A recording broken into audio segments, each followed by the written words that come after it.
നമസ്കാരം. ഇപ്പോൾ കിട്ടിയതിലേക്ക് വിശദമായി. വയനാട്ടിലെ ദുരന്ത ബാധിതർക്ക് കൈത്താങ്ങാകാൻ 24 നടത്തിയ പ്രേക്ഷക ജില്ലാ സമ്മേളന വേദിയിലേക്ക് സഹായ പ്രവാഹം.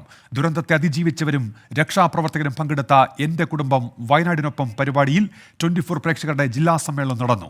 ദുരന്ത ബാധിതർക്കായി 25 വീടുകൾ നൽകുമെന്ന് ഫ്ലവേഴ്സ് ചെയർമാൻ ഗോകുലൻ ഗോപാലൻ പ്രഖ്യാപിച്ചു. 30 പേർക്ക് Shri Gokulan group of companies ജോലി നൽകും. ഗോകുലം ഗ്രൂപ്പും ഐമ എന്ന സംഘടനയും കൂടി ചേർന്ന് 25 വീടുകൾ ഞങ്ങൾ വെച്ചു കൊടുക്കാൻ പറഞ്ഞു കഴിഞ്ഞിട്ടുണ്ട്. ടി വി പ്രൊജക്റ്റിനുണ്ട്. അത് ഏറ്റവും ആദ്യം ഞങ്ങൾ വീടുകളാണ് കൊടുക്കേണ്ടതെന്ന് ഞങ്ങൾ ഒരു വളരെ വാഞ്ചിയോടുകൂടി അതിനോട് പ്രവർത്തിച്ചുകൊണ്ടിരിക്കുകയാണ്. എനിക്കൊന്നുകൂടെ കടുപ്പിച്ച് പറയാൻ തോന്നുന്നു. അതായത് ഗോകുലം ഗോപാലേട്ടൻ പറഞ്ഞത് ആദ്യം വീടുകൾ നിർമ്മിച്ച് നൽകുന്നത് ഈമയും ഗോകുലം ഗോപാലേട്ടനും ചേർന്നായിരിക്കും. അതെ. അപ്പോൾ അങ്ങനെ ഉള്ള ഒരു പരിപാടിയായിട്ട് അത് ആദ്യം ഞങ്ങൾ കൊടുക്കും. അത് എം പറഞ്ഞ് ശരിയാണ്. ഞങ്ങൾ അതിനു വേണ്ടി സ്ഥലം എടുത്തു കഴിഞ്ഞു. 2 ഏക്കർ സ്ഥലം എടുത്തു കഴിഞ്ഞു. ആ സ്ഥലം കഴിയുന്ന വേഗത്തിൽ ഞങ്ങളതിൻ്റെ പ്ലാൻ സബ്മിറ്റ് കഴിഞ്ഞു. എല്ലാ കാര്യങ്ങളും നടത്തിക്കൊണ്ടിരിക്കുകയാണ്. ഇപ്പോൾ 25 വീട് എടുത്തതിൻ്റെ കൂടെ തന്നെ ഇവിടെ ജോലിയില്ലാത്ത കുറേ പിള്ളേരുണ്ട്. ആ ജോലിയില്ലാത്ത പിള്ളേർക്ക് 10-30 പേർക്ക് 24 എന്നാണ് ഇവിടെ സൂചിപ്പിച്ചത്. 24 എന്ന രീതി. അതായത് അത്യാവശ്യമായി തൊഴിൽ വേണ്ട 30 പേർക്ക് ഗോകുലം ഗ്രൂപ്പ് ഓഫ് കമ്പനീസിൽ ഗോപാലേട്ടൻ ജോലി കൊടുക്കും. ശരി. കെ ചിറ്റിലപ്പള്ളി ഫൗണ്ടേഷൻ 15 കോടി രൂപയുടെ പദ്ധതികൾ നടപ്പാക്കും. പ്രാഥമിക ആരോഗ്യ കേന്ദ്രങ്ങൾ ഉൾപ്പെടെ 4 ആശുപത്രികൾ നിർമ്മിക്കാനാണ് തുക വിനിയോഗിക്കുക. താലൂക്ക് ആശുപത്രിയിൽ അത്യാധുനിക ബ്ലോക്ക് നിർമ്മിക്കും. ചിറ്റിലപ്പള്ളി ഫൗണ്ടേഷൻ 24 ഫ്ലവേഴ്സുമായിട്ട് ചേർന്ന് 3 കോടിയുടെ സഹായം ഒരു പ്രോജക്റ്റിന് വേണ്ടി നൽകാമെന്നാണ് ആദ്യം പറഞ്ഞത്. അടിസ്ഥാന സൗകര്യ വികസനം എന്ന രീതിയിലാണ്. അതിലെ ഫസ്റ്റ് പ്രിഫറൻസ് ആയിട്ട് അവർ പറഞ്ഞിരിക്കുന്നത് മെഡിക്കൽ രംഗത്ത് ഒരു ആശുപത്രി, 4 സ്ഥലത്താണ് ആശുപത്രി വരുന്നത്. 2 ടൗൺഷിപ്പുകളിൽ ജനകീയ ആരോഗ്യ കേന്ദ്രങ്ങളും നിലവിലുള്ള ഒരു ജനകീയമായിട്ടുള്ളൊരു താലൂക്ക് ആശുപത്രി, അതുപോലെ തന്നെ പ്രാഥമിക ആരോഗ്യ കേന്ദ്രം അപ്ഗ്രേഡ് ചെയ്തുകൊണ്ടുള്ള 4 ആശുപത്രികളാണ് വരുന്നത്. എന്തായാലും അവിടെ ബ്ലോക്ക് പണിയുന്നതിനാണ് ഒരു പ്രോമിനൻസ് ആയിട്ട് പറഞ്ഞിരിക്കുന്നത്.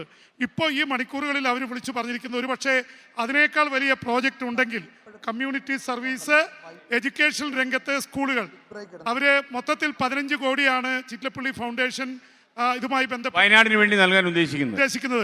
ഇതിനേക്കാൾ വലിയ പ്രോജക്റ്റ് ഉണ്ടെങ്കിൽ മെഡിക്കൽ സർവീസിന് പുറമെ അല്ലെങ്കിൽ ഇതെല്ലാം ചേർത്തുകൊണ്ടുള്ള ഒരു പ്രോജക്റ്റ് കൂടി പറഞ്ഞിട്ടുണ്ട്. പ്രധാനമായിട്ടും അടിസ്ഥാന സൗകര്യ വികസനത്തിനാണ് ചിറ്റിലപ്പള്ളി ഫൗണ്ടേഷനും 24 ഫ്ലവേഴ്സും ചേർന്ന് ഇത് ചെയ്യുന്നത്.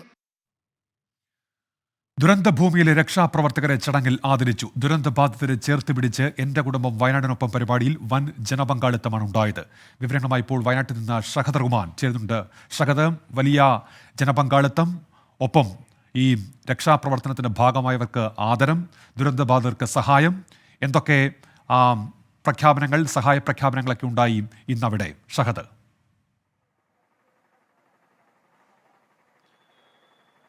ഉന്മേഷ, വയനാട്ടിലെ ജനങ്ങൾ പ്രത്യേകിച്ച് ഈ ദുരന്തം നടന്ന മേഖലയിലുള്ള ആളുകളെ ചേർത്ത് പിടിച്ച് കൈപിടിച്ച് ഉയർത്തുക, അല്ലെങ്കിൽ അവരെ ചേർത്ത് നിർത്തി കൂടെ നിർത്തുക എന്നൊരു ഉദ്ദേശത്തോടു കൂടിയിട്ടാണ് 24 കണക്റ്റിന്റെ ഭാഗമായിട്ട്, ജില്ലാ സമ്മേളനത്തിന്റെ ഭാഗമായിട്ട് ഇത്തരത്തിൽ ഒരു പരിപാടി ഇന്ന് വയനാട് ചന്ദ്രഗിരി ഓഡിറ്റോറിയത്തിൽ സംഘടിപ്പിച്ചിട്ടുണ്ടായിരുന്നത്. രാവിലെ 7 മണിക്ക് സ്പെഷ്യൽ മോർണിംഗ് ഷോ നമ്മൾ ആരംഭിച്ചിരുന്നു. അത് ഈ ദുരന്ത ഭൂമിയായിട്ടുള്ള ചൂരൽമല, അതുപോലെ തന്നെ 2019 ഇത്തരത്തിൽ ദുരന്തമുണ്ടായിരുന്ന പുത്തുമല, അതുപോലെ തന്നെ അട്ടമല, അങ്ങനെ തുടങ്ങി ഈ മേഖലയിലൊക്കെ തന്നെ നമ്മൾ ഇന്ന് അവിടെ ആളുകളുമായി കാണുകയും അവരുമായി സംസാരിക്കുകയും ചെയ്തു. Good morning with R Sreekandan Nair special show ഇന്ന് അവിടെ നിന്നുമാണ് ആരംഭിച്ചിട്ടുണ്ടായിരുന്നത്. അതിനുശേഷം 9 മണിയോട് കൂടിയിട്ടാണ് ഈ പരിപാടി, ഈ നമ്മൾ നിൽക്കുന്ന ചന്ദ്രഗിരി ഓഡിറ്റോറിയത്തിൽ ഈ പരിപാടി ആരംഭിച്ചിട്ടുണ്ടായിരുന്നത്. ഉന്മേഷ് സൂചിപ്പിച്ചതുപോലെ തന്നെ വിവിധ മേഖലകളിൽ നിന്നുള്ള ആളുകൾ ഈ പരിപാടിയുടെ ഭാഗമായി എന്നുള്ളതാണ്. ഈ ദുരന്തത്തിൽ വീട് നഷ്ടപ്പെട്ട, അല്ലെങ്കിൽ ബന്ധുക്കളെ നഷ്ടപ്പെട്ട, അങ്ങനെ എല്ലാ മേഖലയിലും അല്ലെങ്കിൽ അവിടെ താമസിച്ചിരുന്ന ആളുകളൊക്കെ തന്നെ ഇന്ന് ഇവിടേക്ക് എത്തി എന്നുള്ളതാണ് ഏറ്റവും പ്രധാനപ്പെട്ട കാര്യം. കാരണം അവരെല്ലാവരും തന്നെ കഴിഞ്ഞ ദിവസമാണ് ക്യാമ്പുകളിൽ നിന്ന് വാടക വീടുകളിലേക്ക് മാറിയിട്ടുണ്ടായിരുന്നത്. അപ്പോൾ അതിൽ പരമാവധി ആളുകൾ ഇന്ന് ഈ ഓഡിറ്റോറിയത്തിലെത്തി. അത് രാവിലെയും ഉച്ചയ്ക്കും വൈകിട്ടുമൊക്കെയായി ഈ ഓഡിറ്റോറിയത്തിലേക്ക് മുഴുവൻ ആളുകളും എത്തി എന്നുള്ളതാണ് നമ്മളെ സംബന്ധിച്ച ഏറെ ഒരു സന്തോഷം നിറഞ്ഞിട്ടുള്ള കാര്യം. നമുക്ക് 24-നെ സംബന്ധിച്ച് 24-ന് കഴിയാവുന്നതിലത്രയും നമ്മൾ അവരെ സഹായിച്ചു എന്നുള്ളതാണ്. അല്ലെങ്കിൽ അവർക്ക് പലതരത്തിലുള്ള കൈത്താങ്ങ് നമ്മൾ നൽകി. പ്രത്യേകിച്ച് ഗോകുലം ഗ്രൂപ്പും അതുപോലെ തന്നെ ചിറ്റിലപ്പള്ളി ഫൗണ്ടേഷനും ഒക്കെ ചേർന്ന് നമ്മൾ പലതരത്തിലുള്ള പ്രഖ്യാപനങ്ങൾ നടത്തി. അത് ഇവിടെ കൂടിയിരിക്കുന്ന ആളുകളെ സംബന്ധിച്ച് വലിയ രീതിയിലുള്ള ഒരു ആശ്വാസമായിരുന്നു. അതിനോടൊപ്പം തന്നെ നമ്മൾ തത്സമയം ഇവിടെ നിന്നും ഓരോരുത്തർക്കും എന്തൊക്കെയാണ് ആവശ്യമുള്ളത് അത്തരം കാര്യങ്ങളൊക്കെ പ്രഖ്യാപിക്കുകയും ചെയ്തിട്ടുണ്ടായിരുന്നു.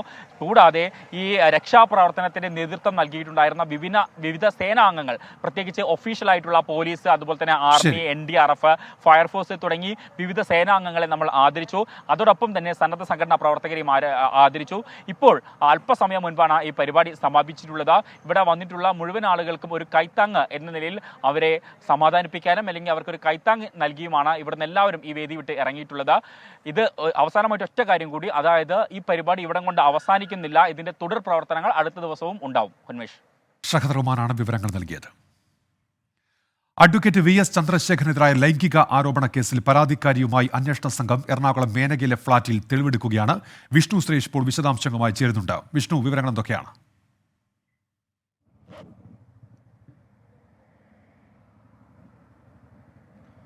ഉന്മേഷ്, എറണാകുളം സ്വദേശിന് നടി അഡ്വക്കേറ്റ് VS ചന്ദ്രശേഖരനെതിരെ നൽകിയ ലൈംഗിക അതിക്രമ പരാതിയിൽ ബലാത്സംഗ കേസ് ഉൾപ്പെടെ രജിസ്റ്റർ ചെയ്തിരുന്നു. നടിയെ എവിടെ എത്തിച്ച് പീഡിപ്പിച്ചു എന്നുള്ള കാര്യങ്ങളാണ് നിലവിൽ പോലീസ് പരിശോധിക്കുന്നത്. പൈനിയർ ടവർ, മേനകയിലുള്ള പൈനിയർ ടവറിലെ 706 മുറിയിലാണ് ഫ്ളാറ്റിലാണ് നിലവിൽ പോലീസ് പരിശോധന നടത്തുന്നതെന്നാണ് നമ്മൾ മനസ്സിലാക്കുന്നത്. പരിശോധന കഴിഞ്ഞിട്ടുണ്ട്. ഇതിനുശേഷം ഈ മണിയമ്പിള്ള രാജുവിനെതിരെ നൽകിയ പരാതിയുമായി ബന്ധപ്പെട്ട് ഫോർട്ട് കൊച്ചിയിൽ പരിശോധന നടത്തും. അങ്ങോട്ടേക്കുള്ള യാത്രയിലാണ് അന്വേഷണ സംഘം ഉള്ളത്. ഇതുവരെ ഈ 6 കേസുകളാണ് നടി നൽകിയ പരാതിയിൽ എറണാകുളത്ത് രജിസ്റ്റർ ചെയ്തിട്ടുള്ളത്. അതിൽ 3 കേസുകളിൽ നടിയുടെ രഹസ്യമൊഴി രേഖപ്പെടുത്തിയിട്ടുണ്ട്. വരും ദിവസങ്ങളിൽ ബാക്കിയുള്ള കേസുകളിൽ രഹസ്യമൊഴി രേഖപ്പെടുത്തുമെന്നാണ് ലഭ്യമാകുന്ന വിവരം. വിഷ്ണു സുരേഷ്, കൊച്ചിയിൽ നിന്ന്. സംവിധായകൻ രഞ്ജിത്തിന് എതിരായ പശ്ചിമബംഗാൾ നടിയുടെ പരാതിയിൽ സംവിധായകൻ ജോഷി ജോസഫുമായി പ്രത്യേക അന്വേഷണ സംഘം തെളിവെടുപ്പ് നടത്തി. കൊച്ചി കത്രിക്കടവിലെ ഹോട്ടലിലാണ് തെളിവെടുപ്പ് നടത്തിയത്. നടി മാനസിക സമ്മർദ്ദം അനുഭവിക്കുന്നതായി തന്നോട് പറഞ്ഞതായി ജോഷി ജോസഫ് പറഞ്ഞു. ഈ ഹോട്ടലിലാണ് അവർ താമസിച്ചിരുന്നത്. ഇതിന്റെ തൊട്ടടുത്തുള്ള DD നെസ്റ്റ് എന്ന് പറയുന്ന ഫ്ലാറ്റിലാണ് ഈ സംഭവം ഉണ്ടായത്. അതിന് തൊട്ടപ്പുറമുള്ള DD നെസ്റ്റ്. അപ്പോൾ അവർ കൂട്ടിക്കൊണ്ടു പോകുന്ന സമയത്ത് അവരുടെ മുറിയിലുള്ള സമയത്ത് അതിന്റെ പ്രൊഡ്യൂസർ സുബൈർ എന്ന് പറയുന്ന ആള് ഈ മുറി വന്നിട്ടുണ്ടായിരുന്നു. അപ്പോൾ അതിൻ്റെ എല്ലാം തെളിവുകളും മറ്റും എടുക്കാൻ വേണ്ടിയിട്ടായിരിക്കണം എന്നെ ഇവിടെ കൊണ്ടുവന്നത്. സുബൈർ എന്ന് പറഞ്ഞ പ്രൊഡ്യൂസറാണ് ഇവർക്ക് ടിക്കറ്റ് അയച്ചു കൊടുത്തിട്ടുള്ളത്. കൽക്കട്ടയിൽ നിന്ന് കൊച്ചിക്കുള്ള ടിക്കറ്റ് അയച്ചു കൊടുത്തിട്ടുള്ളത്. അപ്പോൾ ഇതെല്ലാം അവർക്ക് തീയതിയും സമയവും എല്ലാം വെരിഫൈ ചെയ്യാനായിട്ട് മതിയാകുന്ന കാരണങ്ങളാണ്. കാലത്താണ് ഞാനിവിടെ വന്ന് ഇവരെ കാണുന്നതും ഞാൻ ഇവരെ കൂട്ടിക്കൊണ്ട് വീട്ടിലേക്ക് പോകുന്നതും. സുബൈറാണ് വണ്ടി അയച്ചതെന്ന്. അതിനുശേഷം വൈകുന്നേരത്തേക്ക് അവർക്ക് ഫ്ലൈറ്റിന് ടിക്കറ്റ് അയച്ചു തരാം, ശരിയാക്കാമെന്ന് പറഞ്ഞിട്ട് ശരിയാക്കി കൊടുത്തില്ല. അവർ തന്നെ പൈസ കൊടുത്ത് ടിക്കറ്റ് എടുത്ത് പോവുകയാണ് ചെയ്തത്. അതേസമയം അമ്മ സംഘടനയുടെ ഓഫീസിൽ വീണ്ടും പോലീസ് പരിശോധന നടത്തി. ആരോപണ വിധേയരായിരുന്നവർ ഭാരവാഹികൾ ആയിരുന്ന കാലത്തെ രേഖകൾ അന്വേഷണ സംഘം ശേഖരിച്ചു. അശ്വിൻ പാലാഴി കൊച്ചിയിൽ നിന്ന് ഇപ്പോൾ ചേരുന്നുണ്ട്. അശ്വിൻ, എങ്ങനെ അന്വേഷണം പുരോഗമിക്കുന്നു ഇക്കാര്യങ്ങളിലൊക്കെ?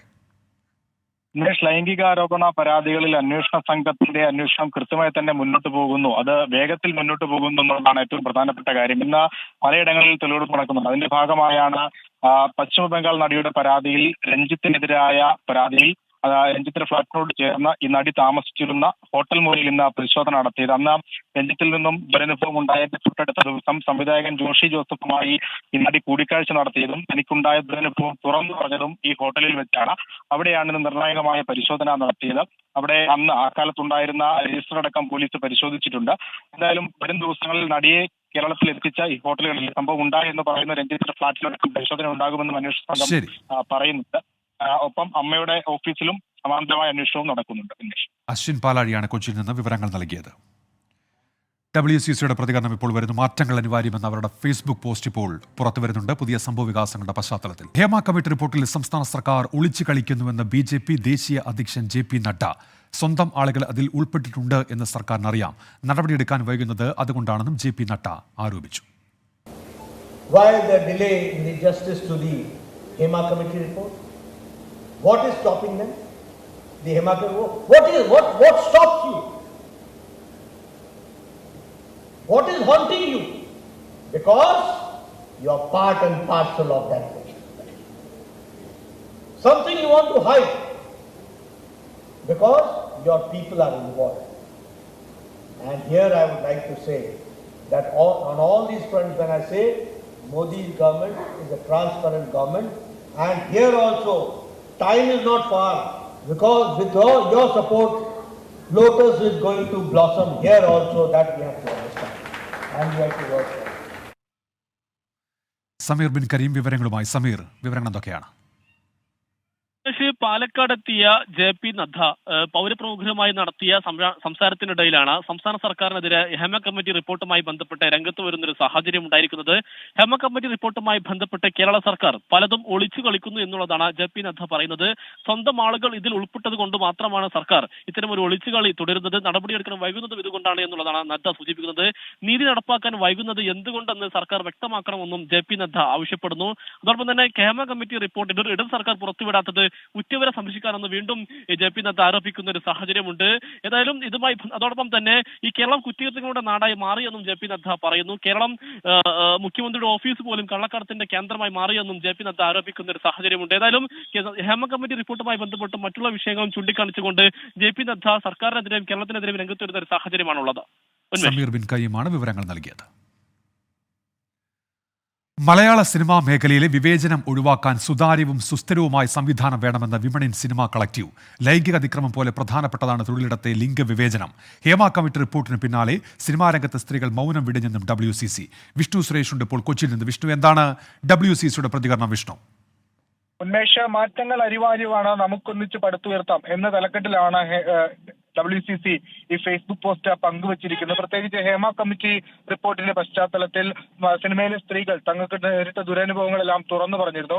പക്ഷേ ഈ ലൈംഗിക അതിക്രമം പോലെ തന്നെ പ്രധാനപ്പെട്ട ഒന്നാണ് തൊഴിലിടങ്ങളിൽ നേരിടുന്ന ലിംഗവിവേചനം. അത് പൂർണ്ണമായും പരിഹരിക്കുന്നതിന് വേണ്ടിയുള്ള നടപടികളാണ് ഇനി കൈക്കൊള്ളേണ്ടത്. നമ്മൾ മനസ്സിലാക്കുന്ന അനുസരിച്ച് ഹേമ കമ്മിറ്റി റിപ്പോർട്ടിലെ ചില നിർദ്ദേശങ്ങൾ അത് എത്രയും പെട്ടെന്ന് നടപ്പാക്കാൻ സർക്കാരിന്റെ ഭാഗത്ത് ഒരു ശ്രമം വേണം എന്നുള്ളതാണ് ഈ പോസ്റ്റ് കൊണ്ട് അവർ ഉദ്ദേശിക്കുന്നതെന്ന് പ്രാഥമികമായി വിലയിരുത്തുന്നു.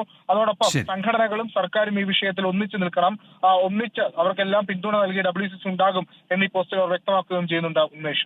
വിഷ്ണു സുരേഷാണ് കൊച്ചിയിൽ നിന്ന് വിവരങ്ങൾ നൽകിയത്. ആലപ്പുഴ കൈനകരിയിൽ ഹൗസ് ബോട്ടിൽ നിന്ന് കായലിൽ വീണയാളുടെ മൃതദേഹം കണ്ടെത്തി. 48 വയസ്സുള്ള സന്തോഷാണ് മരിച്ചത്. വിവരങ്ങളുമായി മനീഷ് മഹിബാൽ ഇപ്പോൾ ചേരുന്നുണ്ട്. മനീഷ്, എന്തൊക്കെയാണ് വിവരങ്ങൾ? ഉന്മേഷ്, 2 മണിക്കൂറിലേറെ നേരം നടത്തിയ തെരച്ചിലിനൊടുവിലാണ് ഈ സ്കൂബ ടീം അടക്കം എത്തിയ തെരച്ചിലിനൊടുവിലാണ് മൃതദേഹമാണ് കണ്ടെത്താൻ സാധിച്ചത്.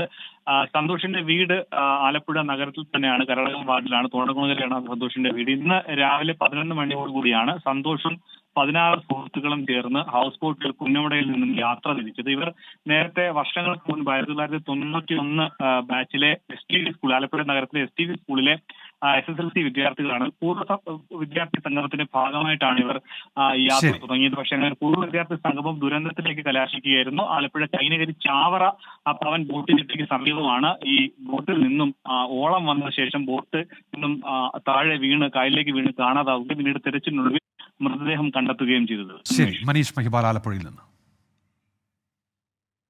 അങ്കമാലി റെയിൽവേ സ്റ്റേഷൻ അറ്റകുറ്റപ്പണി നടക്കുന്ന ട്രെയിനുകൾ വൈകി ഓടുന്നു. എറണാകുളത്തിനും തൃശ്ശൂരിനും ഇടയിലാണ് ട്രെയിനുകൾ വൈകുന്നത്. സൂരജ് സജി തൃശ്ശൂരിൽ നിന്ന്. സൂരജ്, ഇതെപ്പോൾ ഇത് പരിഹരിക്കും? സൂരജ്. ഉന്മേഷ്, നിലവിൽ ഈ അറ്റകുറ്റപ്പണികൾ നടന്നുകൊണ്ടിരിക്കുകയാണ്. അല്പസമയത്തിനകം തന്നെ ഇത് പൂർത്തീകരിച്ച് ട്രെയിനുകൾ കടത്തിവിടാൻ കഴിയും എന്നുള്ളതാണ് റെയിൽവേ അറിയിക്കുന്നത്. ഒരു ലൈനിലൂടെ നിലവിൽ 1-2 ട്രെയിനുകൾ കടത്തിവിടുകയും ചെയ്തിട്ടുണ്ട്. ഏറനാട് എക്സ്പ്രസ് അടക്കം മണിക്കൂറുകൾ വൈകിയാണ് ഓടിയതെങ്കിൽ പോലും നിലവിൽ ഈ ഏറനാട് എക്സ്പ്രസ് അടക്കം ഈ മേഖലയിലൂടെ കടത്തിവിട്ടിട്ടുണ്ട്. അങ്കമാലി റെയിൽവേ സ്റ്റേഷനിലാണ് ഇപ്പോൾ ഈ അറ്റകുറ്റപ്പണികൾ നടന്നുകൊണ്ടിരിക്കുന്നത്. നിലവിൽ എടുത്തു പറയേണ്ടത് ഈ എറണാകുളത്തേക്കുള്ള ഇന്റർസിറ്റി എക്സ്പ്രസ് അത് 3:30 തൃശ്ശൂരിലെത്തിയതാണ്, 3:20 എത്തിയതാണ്. ഇപ്പോഴും ഈ ട്രെയിൻ ഇവിടെ പിടിച്ചിട്ടിരിക്കുന്നു എന്നുള്ളതാണ്. യാത്രക്കാരുടെ ഭാഗത്ത് നിന്നടക്കം വലിയ പ്രതിഷേധം ഉയരുന്നുണ്ട്. ഇത്രയും 2 മണിക്കൂറിലധികമായി ഈ ട്രെയിൻ പിടിച്ചിട്ടിരിക്കുന്നു. മറ്റ് ട്രെയിനുകൾ, ഈ വന്ദേ ഭാരത് അടക്കമുള്ള ട്രെയിനുകളും വൈകി ഓടുന്ന ഒരു സാഹചര്യമാണുള്ളത്. ഉന്മേഷ്, എറണാകുളത്തിനും തൃശ്ശൂരിനും ഇടയിൽ ട്രെയിനുകൾ വൈകുന്നു. ഇനി ഇന്നത്തെ സ്വർണ്ണവില. ഇന്നത്തെ സ്വർണ്ണനിരക്ക് സമർപ്പിക്കുന്നത് സ്പർശ ഗോൾഡ് ആൻഡ് ഡയമണ്ട്സ്. ഫിജിറ്റലാകൂ ഇനി സ്പർശയോടൊപ്പം.